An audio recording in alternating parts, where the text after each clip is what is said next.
कुंदापूर जवळच्या उंबराच्या वाडीत शिवानी राहायची. 8-9 वर्षाची शिवानी होती भारी चतुर.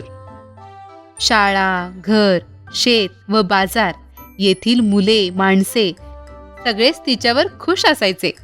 रविवारी कुंदापूरचा आठवडी बाजार भरायचा. शेतातील भाजी विकायला शिवानीचे आई बाबा जायचे. सुट्टीमुळे सोबत शिवानीही जायची. शिवानी आईबाबांना हिशेबात मदत करायची आणि मधून मधून बाजारातून चक्कर मारायची. भजी किंवा भेळ खाणे हा तिचा आवडता उद्योग. एका रविवारी अशीच फिरत फिरत शिवानी बाजारातल्या मिठाईच्या दुकानापाशी आली.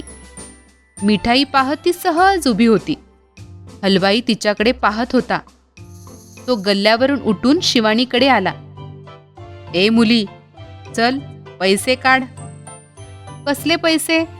मघापासून माझ्या मिठाईचा वास घेतेस त्याचे पैसे. अहो पण मिठाईचा वास तर येणारच ना, म्हणून काय वासाचे पैसे द्यायचे? पैसे दिलेच पाहिजेत, म्हणून हलवाई ओरडू लागला. हळूहळू बघ्यांची गर्दी जमली.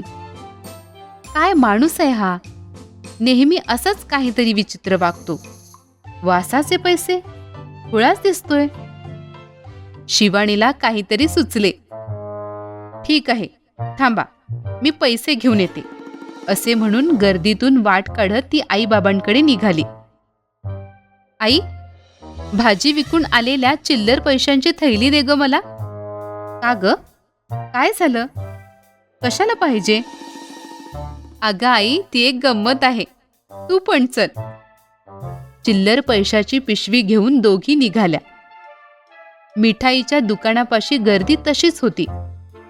वाट काढत त्या दोघी हलवायापाशी आल्या. हातातली चिल्लरची पिशवी शिवानीने वाजवली. एकदा, दोनदा, तीनदा खुळखुळ आवाज आला. गर्दीतले लोक शांत होऊन ऐकत होते. मिळाले पैसे? कसले पैसे?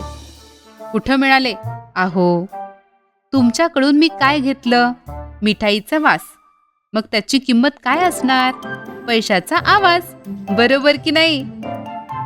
बरोबर बरोबर, गर्दीतले लोक म्हणाले. आता हलवायाचा चेहरा पाहण्यासारखा झाला होता. शिवानी मात्र एकटी पैशाची पिशवी घेऊन आईसोबत निघाली.